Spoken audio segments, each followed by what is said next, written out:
pas enregistré, voilà. Donc, parce que j'ai pas enregistré, j'avais oublié. Pourtant, j'ai l'habitude. Mais donc, pour ceux qui vont écouter cette émission en replay sur YouTube, parce que j'ai ma chaîne YouTube aussi, sur laquelle vous aurez une playlist de tous mes replays de live. Et comme quand je fais mon premier live, et qu'est-ce que je fais? Bah, j'oublie d'enregistrer le début. Donc il n'y aura pas le début. Mais ça, c'est pas grave, on n'a encore rien dit. Donc, sur cette chaîne, on va parler de musique, de podcast, de médias, mais surtout de médias et de podcast. Les musiques, je laisse d'autres chaînes parler de ça. Il y a la chaîne, nouvelle chaîne bordelaise aussi, Twitch, de La Cour Média, qui parle de musique tous les dimanches soirs à 20h, entre autres. Donc vous pourrez les voir ce soir aussi à 20h. Je ferai un petit tour, je ferai un petit tour sur leur chaîne pour leur dire bonjour. Voilà. Mais nous, donc je leur laisse parler de musique, c'est leur job. Avec moi, on va parler médias. Voilà, parce que je trouve qu'on ne parle pas assez de médias, on ne parle pas assez de musique indépendante, on ne parle pas assez de médias indépendants, donc c'est bien qu'on en parle. Voilà. Est-ce que vous avez passé un bon week-end, les amis? Est-ce que vous avez passé un bon week-end? Vous avez fait quoi ce week-end? Euh, Si je remettais un peu de musique. Je vais peut-être remettre un peu de musique. Ouais, qu'est-ce que vous avez fait ce week-end?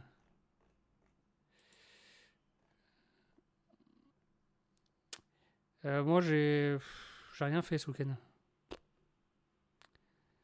Moi, j'ai pas fait grand-chose.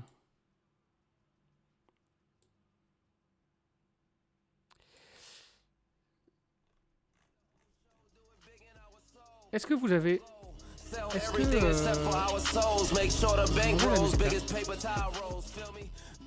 Est-ce que vous m'entendez aussi là? Je sais pas si vous m'entendez. Alors moi, ce week-end, j'ai pas fait grand-chose. Je vous avouerai que, en fait, j'ai beaucoup travaillé ces derniers mois là. J'ai un problème avec le son là.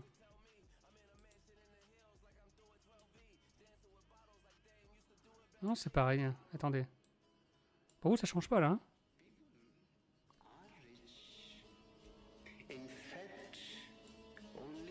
Ouais. Ouais, ok. Ça change pas. Ok, c'est pour moi que ça change. Ok. Ok. Je suis pas encore habitué à mon. Je ne suis pas encore habitué à mon setup Twitch chez moi. À la radio, oui, parce que la radio, j'ai pas le même. J'ai pas la même setup. Donc du coup, faut que je m'habitue à mon propre setup à moi. Ouais, je suis pas habitué encore à mon setup et à mon setup Twitch. Enfin, que je mette un compresseur aussi à un moment donné. J'en avais un que je pouvais utiliser aussi, mais est-ce que vous m'entendez bien quand même?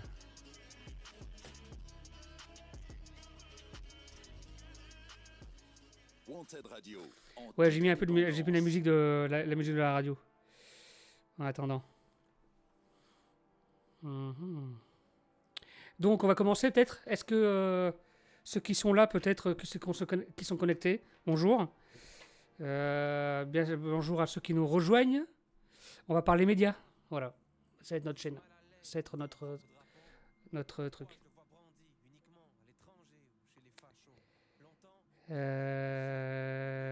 C'est toujours quand je suis occupé qu'on m'envoie des messages. C'est incroyable ça, hein. Bien, donc on va parler, le premier média qu'on va parler, comme je vous ai dit tout à l'heure, ça va être, c'est de Preshot Media. En fait, c'est un média en one shot qui avait été créé par les étudiants de l'EFJ Bordeaux, de l'école de journalisme de Bordeaux, auquel j'ai participé avec eux à la création de cette chaîne dans le cadre de leurs études. Et on va regarder un peu ce que ça a donné. C'est 2 heures d'émission. Donc, vous allez voir un peu ce que c'est. Donc, c'est 2 heures d'émission. Euh,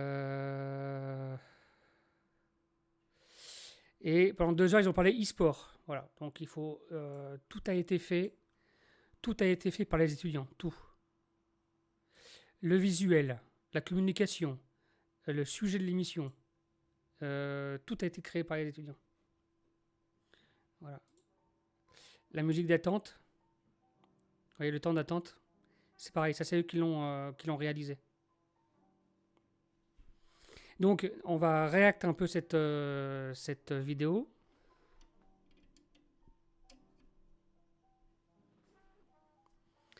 Et vous pourrez la voir. Donc, c'était en live Twitch. C'était jeudi dernier. Alors, pas jeudi là, mais c'était jeudi 18 avril. Ils ont fait du super boulot pendant 10 jours. Franchement, ça a donné de la qualité. Franchement, c'est.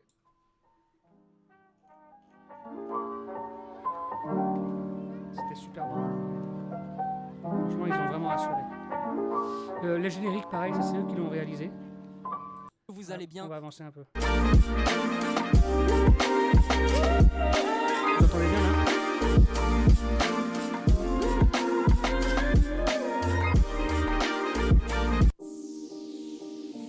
L'émission elle dure 2h07, je crois. Ouais, 2h07. Au départ, on devait faire 1h30. On a fait 2h07 d'émission. Vous pourrez voir, vous, si vous voulez revoir cette émission sur YouTube.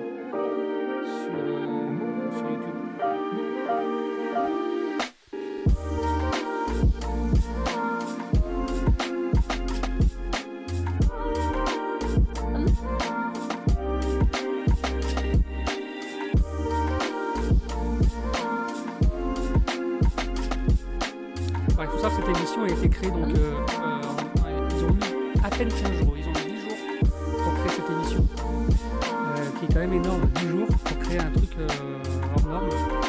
Ils ont tout fait dans les salles d'émission de l'école et avec le matériel de l'école, de l'antenne de radio, on a mutualisé nos moyens, y compris de l'école Brassard. On a vraiment utilisé nos moyens pour donner quelque chose de très intéressant.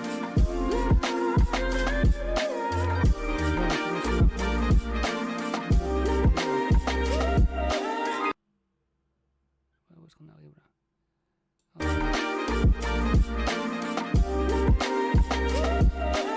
On va pas tout regarder, on va pas regarder les 2 heures, mais on va regarder des extraits.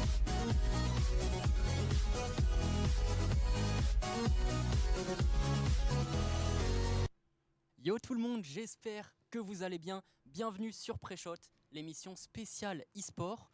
Une émission réalisée et produite par les étudiants de 2e année de l'école française de journalisme de Bordeaux.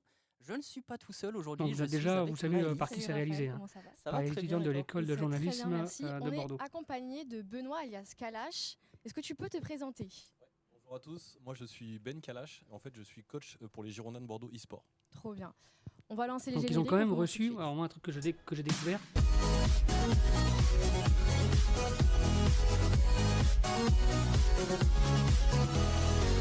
Bon, il y a un truc que j'ai découvert, c'est que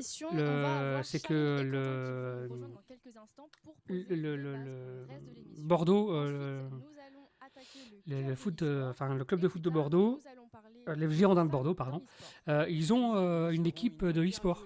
Voilà. Ils ont une équipe de e-sport et ils ont un entraîneur qu'ils ont reçu. Nous parlerons aussi un petit peu du côté financier de l'e-sport et aussi du côté éducatif, car nous sommes partis dans une école rencontrer des membres de XP School et nous finirons par la face cachée de l'iceberg de l'e-sport. En deuxième partie, on aura la présence de Lisa, justement, une des étudiantes de l'école XP. Donc on l'accueillera un peu plus tard pour la partie sur les femmes. Alors, on est sur Twitch, évidemment, donc il y a le chat juste en bas ici. Vous pouvez commenter durant toute l'émission, donc on va traiter plusieurs thèmes comme vous l'avez compris. N'hésitez pas, si vous avez des questions, des remarques ou même des arguments à nous faire passer.